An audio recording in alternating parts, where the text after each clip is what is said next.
Justice Yahya Afridi साहब आ चुके हैं, काजी फायज ईसा की तरह गुजारेंगे या जस्टिस साकिब निसार साहब की तरह गुजारेंगे? देखें, काजी फायज ईसा और जस्टिस साकिब निसार साहब तो एक ही थे, तो इसलिए ये तो नहीं कह सकते साकिब निसार की तरह या काजी फायज ईसा की तरह, वो तो एक जैसे थे। जस्टिस साकिब निसार साहब ने कालाबाग डैम में बनाने की कोशिश की, क्या वो ठीक था? तब अदलिया आज़ाद थी जो अब तरमीम के बाद नहीं रही। साकिब निसार जो डैम फंड इकट्ठे करता रहा है, उसने डैम फूल बनाया पूरी कौम को, 25 करोड़ आवाम को, और आज वो साकिब निसार किधर है? आज वो मुँह छुपाता फिर रहा है, मुँह दिखाने के काबिल नहीं है। और ये काजी फायज ईसा भी जो है मुँह छुपाता फिरेगा, बिल्कुल साकिब निसार की तरह। बुशरा बीबी साहबा रिहा हो चुकी हैं, क्या बुशरा बीबी पाकिस्तान तरीके इंसाफ को आने वाले वक्तों में लीड करती नजर आ रही है? कैद और रिहाई हमारी अब सियासत में तो ये बड़ी कंफ्यूजन हो गई है कि कौन आज़ाद है और कौन कैद है। क्या लगता है आपको, नवाज शरीफ दोबारा वज़ीर-ए-आज़म बनते नजर आ रहे हैं? कि अगर उन्होंने नवाज शरीफ बन के वज़ीर-ए-आज़म बनना है, वो तो उनके लिए मुश्किल होगा। अगर शहबाज शरीफ बन के करना है तो फिर शहबाज शरीफ ऑलरेडी वज़ीर-ए-आज़म है, क्या जरूरत है इतनी मेहनत करने की। अस्सलाम वालेकुम पाकिस्तान, मैं हूं आपका मेज़बान ज़ैन आसी और आप देख रहे हैं GNN स्टूडियोज़ पॉडकास्ट। आज मैं इस वक्त सुप्रीम कोर्ट के बिल्कुल बाहर मौजूद हूं। मेरे साथ मौजूद हैं सीनियर सहाफ़ी मतीउल्लाह जान साहब। सर, बहुत शुक्रिया, आपने अपना कीमती वक्त दिया। सर, जस्टिस याह्या अफरीदी साहब आ चुके हैं, आपको क्या लगता है कैसा टेंड्योर गुजारेंगे? काजी फायज ईसा की तरह गुजारेंगे या जस्टिस साकिब निसार साहब की तरह गुजारेंगे? देखें, काजी फायज ईसा और जस्टिस साकिब निसार साहब तो एक ही थे, तो इसलिए ये तो नहीं कह सकते हूँ साकिब निसार की तरह या काजी फायज ईसा की तरह, वो तो एक जैसे थे। आई एम श्योर कि जो कुछ जस्टिस साकिब निसार या जस्टिस काजी फायज ईसा जैसे जजों ने इस अदलिया के साथ और हमारे इंतखाबी अमल के साथ किया है, जैसे याह्या अफरीदी जो हैं उसका कोई मदावा करेंगे, उन ज़ख्मों पे मरहम रखेंगे जो ज़ख्म काजी फायज ईसा और साकिब निसार जैसे लोगों ने इस मुल्क के इंतखाबी अमल के साथ पहुँचाए। साकिब निसार ने 2018 में और फायज ईसा ने 2024 में। तो अब मरहम की ज़रूरत है, तो वो मरहम जो है अब चीफ़ जस्टिस याह्या अफरीदी को रखना है।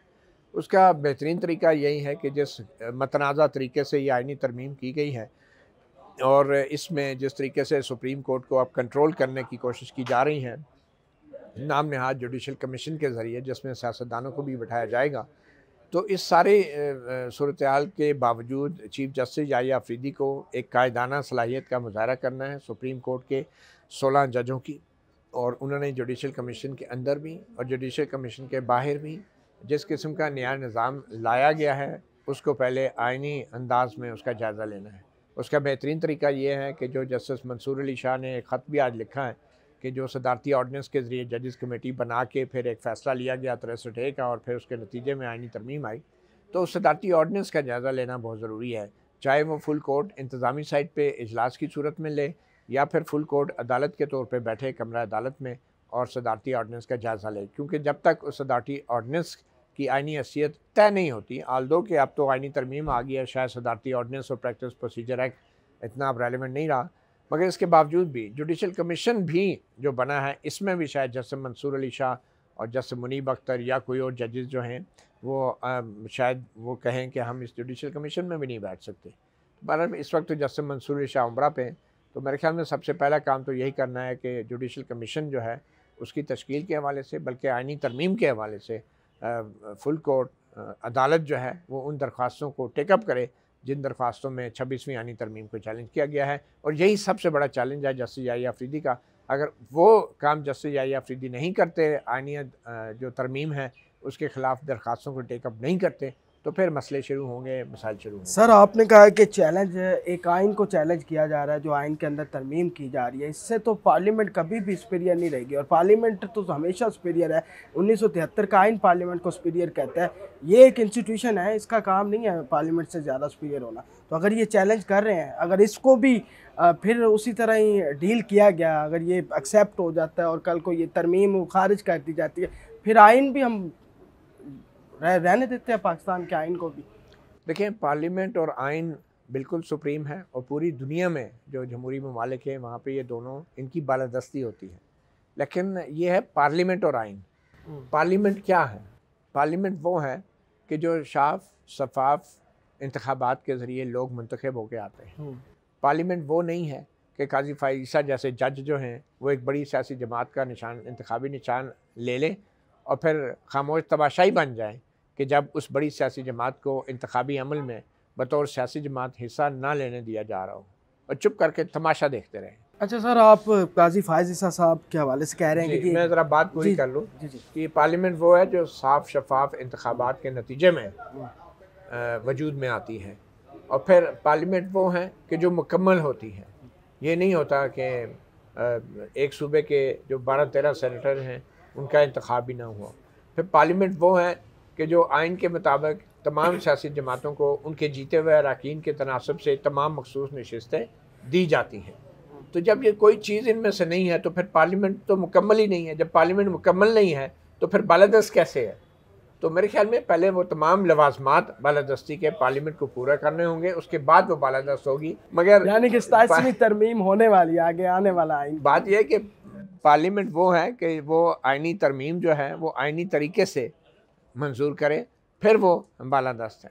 मगर इस आइनी तरमीम का जब मकसद ये हो कि जो मौजूदा हुकूमत के ऊपर जो एतराज़ात हैं उन एतराज़ात को रद्द करना, और फिर सुप्रीम कोर्ट के फ़ैसला जो 12 जुलाई का है मखसूस नशस्तों के हवाले से, उस फैसले पे अमल दरामद ना करना, उसको गैर मौसर की कोशिश करना, ये कोई पार्लियामेंट नहीं है और ये कोई बालादस्ती नहीं है। ये साजिश है इस मुल्क के आइन के ख़िलाफ़ और ख़ुद पार्लियामेंट के अपने ख़िलाफ़। और ख़ास तौर पे जब ताकतवर हलकों के कहने पे कोई पार्लियामेंट यरगमाल बन के MNAs अगवा हों, उन पर तशद्दुद हो और उनको ज़बरदस्ती वोट डलवा के 2 ताई पूरी की जाए, तो ये पार्लियामेंट की बालादस्ती तो नहीं है। तो आप जो पार्लियामेंट की बालादस्ती की बात कर रहे हैं, अगर पार्लियामेंट की अपनी बालादस्ती होती, अपनी मर्ज़ी से आइनी तरमीम हो रही होती, तो हम भी उसके साथ खड़े होते। मगर यहाँ तो सबको पता है, फैसल वाडा जैसे सियासतदान कहते हैं बाप के बाप को क्रेडिट जाता है, बिलावल भुट्टो जैसे सियासतदान कहते हैं बाप को भी क्रेडिट जाता है। ये बाप कौन है? ये बाप का नाम वो अपने आसिफ अली जरदारी साहब का कह रहे थे। जाहिर सी बात है, पावर पॉलिटिक्स उनके बाद ख़त्म है, तो वो तो अपने बाप को दे सकते हैं क्रेडिट। रही बात आपकी पार्लियामेंट की बालादस्ती की, तो 1947 से लेकर ये 2024 तक बता दें कि कौन सा इलेक्शन जिसमें ये तमाम आए और पार्लियामेंट बालादस्त हुई हो, और ये किसने करना है कि पार्लियामेंट कब बालादस्त होगी, कब ये इलेक्शन फेयर होगा, ये किसने करना है? अगर सुप्रीम कोर्ट के पास इलेक्शन को कालअदम करार, अगर सुप्रीम कोर्ट ने देना है कि इलेक्शन कालअदम, तो करार दे देना, तो क्यों नहीं दे रही? तो सारे मामला रास्ते खुले हैं। और अगर अभी पार्लियामेंट के अंदर अगर बैठे हुए हैं, अगर आप कह रहे हैं कि एक जमात को का इंतखाबी निशान ले लिया गया, वो भी आइन के मुताबिक ही लिया गया, वो कोई अपनी मर्ज़ी से नहीं लिया गया। 2018 में भी यही पार्टी जो थी वो इलेक्शन जीत के आई थी, तब की क्या आप समझते हैं कि तब ये पार्लियामेंट बालादस्त थी, तब ये पार्टी सही अंदाज से आई थी? आइन के मुताबिक लिया गया, इन्होंने इंट्रा पार्टी इलेक्शंस नहीं हुए। हाँ, फेवर्स देना, अगर आप कहते हैं कि फेवर्स देनी चाहिए, चलें उनको नोटिस दे देना चाहिए ताकि वो अगली दफ़ा अपने इलेक्शन करवा लें पार्टी के अंदर, तो ये आप कहेंगे जी वो फेवर उन्होंने ली थी। तो इसमें ये उन्होंने कहीं भी फैसला ऐसा नहीं है कि जो उन्होंने किसी की भी मतलब जो है वो तरफदारी की हो काजी फायज ईसा। देखिए, आपने 1947 से लेकर आज तक के इलेक्शंस का जिक्र किया। उन इलेक्शन में अगर जो कुछ भी गलत होता रहा तो उसका नतीजा आपने देख लिया, हमारा मुल्क टूट गया। तो क्या हम दोबारा मुल्क को तोड़ना चाहते हैं? नहीं। कम से कम अब तो हमें मुल्क को बचाने की कोशिश करनी चाहिए। 1947 की जब हम मिसाल देते हैं तो मतलब तो ये है कि फिर 1971 फिर आएगा। फिर तो वो वाली बात है कि आज फिर केले के छिलके से मुझे फिसलना पड़ेगा। वहाँ मैं पंजाबी में नहीं बोलना चाहता, बुरा लगेगा कि अभी फिर जो है ना हमें फिसलना पड़ेगा। तो ज़रूरी नहीं है कि हर बार हम केले के छिलके से फिसलें, हमें बचने की भी कोशिश करनी चाहिए ना।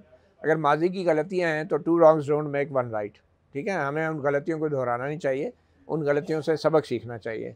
और अब अगर इलेक्शन में कुछ गड़बड़ हो रही है तो सिर्फ इसलिए हमें खामोश नहीं रहना चाहिए कि 2018 में भी यही कुछ हुआ था। बात यह है कि हमारे जैसे तो 2018 में भी बोलते रहे हैं, 2024 में भी बोल रहे थे, कभी PTI की तरफ से हमें गालियाँ पड़ती रही हैं 2018 में, 2024 के बाद अब नून लीग की तरफ से गालियाँ पड़ रही हैं। तो हमारा काम तो बोलना है इन पे। तो आप हमें तो ये मत बताएं कि पहले ये होता रहा है तो इसलिए अब अगर हो रहा है तो क्या नहीं है, हमने फिर भी बोलते रहना है। और हमें ये पता है कि अगला इलेक्शन में भी गालियाँ हमको ही पड़नी है, तो हमने तो आवाज़ उठाते रहनी है। और अब सोशल मीडिया का दौर है, ये 21वीं सदी है, दुनिया कहाँ से कहाँ पहुँच गई है, और हमसे फॉर्म 45 जो है अभी तक ओरिजिनल जो है वो हमें नहीं मिल पाता। आपने कहा है कि इस आइनी तरमीम से अदलिया आज़ाद नहीं रही। क्या जब तक आइनी तरमीम नहीं थी इससे पहले अदलिया आज़ाद थी? भुट्टो की फांसी भी एक अदालत के जज की जानिब से दी गई थी, क्या वो फांसी ठीक थी? जस्टिस साकिब निसार साहब ने कालाबाग डैम में बनाने की कोशिश की, क्या वो ठीक था? ऐसे कई जजेस हैं, और वो जजेस भी आए हैं जिन्होंने मुशर्रफ दौर में भी हलफ उठाए हैं। क्या तब अदलिया आज़ाद थी जो अब तरमीम के बाद नहीं रहेगी? देखिए, हमारे जो भुट्टो को फांसी हुई थी जनरल ज़िया उल हक ने दी थी, तो क्या जनरल ज़िया उल हक एक अच्छी मिसाल है? क्या हम दोबारा मार्शल लॉ चाहते हैं? अगर नहीं चाहते तो कम से कम भुट्टो की फांसी की मिसाल दे के मौजूदा जो इस निज़ाम का अदालती कत्ल किया जा रहा है उसको तो जस्टिफाई ना करें ना आप। ये कोई अच्छी मिसाल तो नहीं है भुट्टो की फांसी की। दूसरी बात यह है कि साकिब निसार जो डैम फंड इकट्ठे करता रहा है, उसने डैम फूल बनाया पूरी कौम को, 25 करोड़ आवाम को, और आज वो साकिब निसार किधर है? आज वो मुँह छुपाता फिर रहा है, मुँह दिखाने के काबिल नहीं है। और ये काजी फायज ईसा भी जो है मुँह छुपाता फिरेगा, बिल्कुल साकिब निसार की तरह। अच्छा, तो बात ये है कि मसला ये है कि हमें पुराने मिसालें नहीं देनी चाहिए, कोई अच्छी मिसाल हो तो देनी चाहिए। तो आज जो कुछ भी हो रहा है हमें गलतियों को दोहराना नहीं चाहिए और आज हमें बात करनी चाहिए। हमारे बात करने से होगा कुछ नहीं होगा, लेकिन बात तो करनी चाहिए ना। अब मसला ये है कि अब बयानिए पे भी कब्ज़ा हो रहा है, लोगों के जहनों पे भी कब्ज़ा हो रहा है। अब टीवी चैनल भी सियासतदान खोलते हैं, कारोबारी शख्सियात खोलती हैं और बयानियाँ बदलने की कोशिश करते हैं, क्योंकि अब बयानिया कंट्रोल नहीं हो रहा। पहले जो बोलता था उसे उठा के ले जाके जेल में डाल देते थे, कोड़े मारते थे। अब उनको कुछ कर नहीं सकते, तो मुकाबले में अपने टीवी चैनल, अपने सोशल मीडिया अकाउंट्स, अपने ट्रॉल्स की एक फ़ौज भर्ती कर लिए, ठीक है ना। तो ये अब बयानिए अब लोगों के जहनों को भी कैप्चर करने की कोशिश की जा रही है। जमहूरियत है, कोई मर्जी बनाए सोशल मीडिया। देखिए, हमें एतराज़ नहीं होना चाहिए। बुशरा बीबी साहबा रिहा हो चुकी हैं, पाकिस्तान तहरीक इंसाफ की जो क़यादत है वो आपस में बिखरी पड़ी है, फुकदान है। जब भी कोई प्रोटेस्ट होता है क़यादत नज़र नहीं आती। क्या बुशरा बीबी पाकिस्तान तहरीक इंसाफ को आने वाले वक्तों में लीड करती नज़र आ रही है? देखिए, बुशरा बीबी रिहा हो चुकी हैं, या वो कैद में थी, या मरियम बीबी पहले कैद में थी, अब रिहा हो चुकी हैं, और अब हुकूमत में होते हुए भी किसी की कैद में है। मतलब ये कैद और रिहाई हमारी अब सियासत में तो ये बड़ी कन्फ्यूजन हो गई है कि कौन आज़ाद है और कौन कैद है। अब देखें ना, शहबाज शरीफ जैसे वज़ीर आज़म जो है, वज़ीर आज़म होते हुए भी कहा जाता है कि वो तो यरगमाल हैं, वो तो कैद हैं। जिस मुल्क की पार्लियामेंट जो है इस तरीके से आइन में तरमीम करे, MNAs को यरगमाल किया जाए, उन्हें घसीट के पार्लियामेंट के अंदर से गिरफ्तार करके बाहर लाया जाए और कोई पूछने वाला ना हो, सेनेट के चेयरमैन के इलेक्शन में जो है वो खुफिया कैमरे बरामद हों, कोई पूछने वाला ना हो, तो कौन कैद है कौन रिहा है, इससे क्या फ़र्क पड़ता है? ये जेल और ये कैद सिर्फ ये जमातें नहीं ना बोलती सर, हमारे और आपके ये जो बड़ी बड़ी जमातें हैं, जब ये ओपोजिशन में थी, आज हुकूमत में, कल ये ओपोजिशन में थी, इन्होंने कोई एहतजाज नहीं किया, कुछ नहीं। ये तो ऐसे हम इसको पॉइंट आउट करते हैं ना, हम जमातों में तो नहीं है। आप क्यों मेरे बोलने से ये जमातें क्यों नहीं अपने रास्ते सीधे करती? इनको चाहिए ना। बिल्कुल, हमें बोलते रहना चाहिए ना, आपकी बात दुरुस्त है, हमें बोलते रहना चाहिए। सर, नवाज शरीफ साहब जो हैं वो रिटायर्ड सियासी लाइफ जी रहे हैं, क्योंकि पंजाब की हद तक जितनी स्कीमें आती हैं उसका इफ्तिताह मियां नवाज शरीफ साहब कर रहे हैं, लेकिन जो वफाक में नज़र नहीं आ रहे। क्या लगता है आपको, नवाज शरीफ दोबारा वज़ीर आज़म बनते नज़र आ रहे हैं? अगर नवाज शरीफ ने दोबारा शहबाज शरीफ बनना है तो वो तो बन जाएंगे, वो तो शहबाज शरीफ ही काफ़ी है। लेकिन अगर नवाज शरीफ ने नवाज शरीफ ही बनना है, फिर ये सवाल बनता है कि क्या वो वज़ीर आज़म बन सकते हैं या नहीं। जी बिल्कुल, मेरे ख्याल में जो ये फैसला तो नवाज शरीफ को करना है कि अगर उन्होंने नवाज शरीफ बन के वज़ीर आज़म बनना है वो तो उनके लिए मुश्किल होगा। अगर शहबाज शरीफ बन के करना है तो फिर शहबाज शरीफ ऑलरेडी वज़ीर आज़म है, क्या ज़रूरत है इतनी मेहनत करने की। आपस में इख्तलाफात जो हैं लीडरशिप के, ये बड़े ज़्यादा जन्म ले लिए हैं और आवाम ज़ाहिर सी बात हो इन्हीं के बयानिए के साथ है। तो क्या पाकिस्तान तहरीक इंसाफ एक बंद गली में नहीं आपको नज़र आ रही? आई डोंट नो, इख्तलाफात हो या ना हो, मेरे ख्याल में पाकिस्तान तहरीक इंसाफ की सियासी जमात का उसकी जो इस वक्त सबसे बड़ी स्ट्रेंथ है वो उनकी लीडरशिप नहीं है, वो उनकी आवाम में सपोर्ट है। और मेरे ख्याल में ये बहुत बड़ी स्ट्रेंथ है। और जहाँ तक हुक्मरान इत्तेहाद जमातों के बात है तो उनके अंदर क्या इख्तलाफात होंगे? इख्तलाफात तो असूलों पे होते हैं। तो जिस हुक्मरान इत्तेहाद ने अपने सारे असूलों को बेच दिया हो, वोट को इज़्ज़त देने की बजाय वोट का सौदा कर दिया हो, उनके बीच क्या इख्तलाफात होंगे? वो तो इक़्तिदार में, हुकूमत में, जब सारे हुकूमत में होते हैं, खुशहाल होते हैं, तो कोई इख्तलाफात नहीं होते। इख्तलाफात तो तब होते हैं कि एक बंदा जेल में हो, उसके लीडर्स के साथ उसके जो कारकुन हैं उनको मुलाकात की इजाज़त ना हो और वो किसी कॉज के लिए खड़े हों, वो जमहूरियत के लिए खड़े हों, तो वो उस कॉज के को हासिल करने के तरीक़ेकार पे इख्तलाफात हो सकते हैं। ये कोई ऐसे इख्तलाफात तो नहीं है। और वैसे भी ये जो इख्तलाफात किसी सियासी जमात के कायदीन के बीच में होते हैं, इनसे कोई फ़र्क नहीं पड़ता, क्योंकि ये जो सियासी कायदीन हैं इनकी वजह से लोग जो है इनको सपोर्ट नहीं कर रहे, और जिनके बीच में इख्तलाफात हैं अवाम को इनके इख्तलाफात से कोई गर्ज नहीं पड़ता। और जिसकी खातर अवाम बाहर निकलते हैं, जब तक वो कोई बात ना करें तो उस वक्त तक अवाम को ये जो बज़ाहिर इख्लाफात हैं कि 2-4 वकील जो PTI के इनके आपस में इख्लाफात हैं सियासतदानों के, इससे पार्टी को कोई फ़र्क नहीं पड़ता, क्योंकि ये पार्टी अब सिर्फ हुक्मरान इत्तेहाद या हुकूमत में रहने वालों की नहीं है। ये पार्टी जो है एक ऐसे शख्स की है कि जो इस वक्त जेल में है, तो उसके बारे में तो लोगों को पता नहीं है। लोगों को इतना पता है वो जब भी आएगा तो हम तो उसके साथ होंगे। तो ये चीज़ लोग की इंतहा है। खैर सुहेल वड़ैच साहब के साथ मेरा इंटरव्यू था, वो कह रहे थे कि ये जो आइनी तरमीम हुई है ये बड़ी बल्कि वोट को इज़्ज़त मिली है इससे, क्योंकि इससे पहले अपनी मन के पसंद तशरीह की जाती थी। चंद जजेस जो थे वो गुस्से में आते थे, उन्होंने अपनी मनपसंद तशरीह करनी और मुंतखब वज़ीर-ए-आज़म को घर भेज देते थे। अब ये नहीं होगा।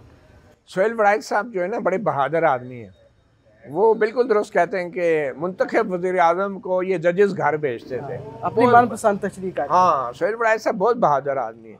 उनको ये पता है कि इन जजेस का जो है ना नवाज शरीफ के साथ जायदाद का झगड़ा था, और ये जो जिन जजों ने इमरान खान को निकाला उनका बुशरा बीबी के साथ कोई ज्वेलरी के ऊपर झगड़ा होगा।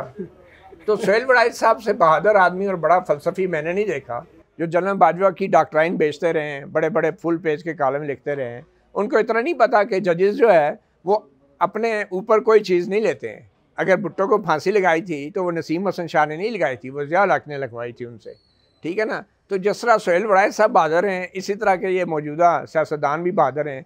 सारा मुद्दा जजों पे डाल के आइनी तरमीम करना चाहते हैं। भाई इन जजों को लगाता कौन रहा है?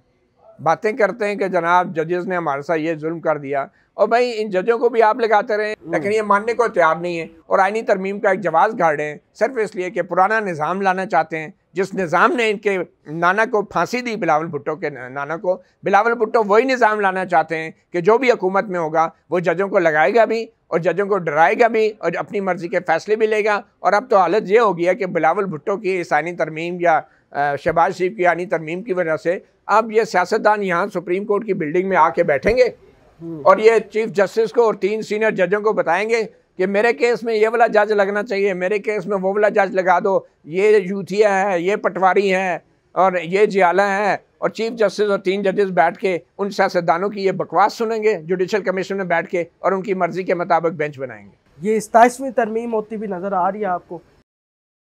ये जिस तरह की ये तरमीम है 26वीं, इस तरह की हर रोज़ जो है वो एक तरमीम हो सकती है।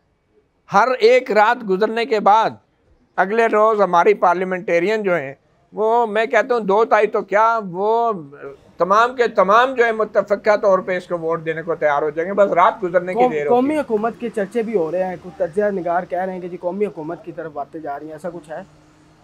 कौमी हुकूमत तो किसी कौम की होती है ना।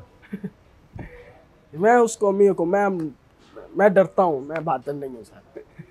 मैं दूसरी कौमी हुकूमत की बात कर। मैंने तो कोई ऐसी बात नहीं, मैं कहता हूँ कौमी हुकूमत कौम की होती है। चलें जी, बहुत शुक्रिया मतीउल्लाह जान साहब, आपसे बात करके बड़ा अच्छा लगा। हमारे इस पॉडकास्ट को ज़्यादा से ज़्यादा शेयर कीजिएगा। अपने मेज़बान चैन आशिक की इजाज़त। अल्लाह।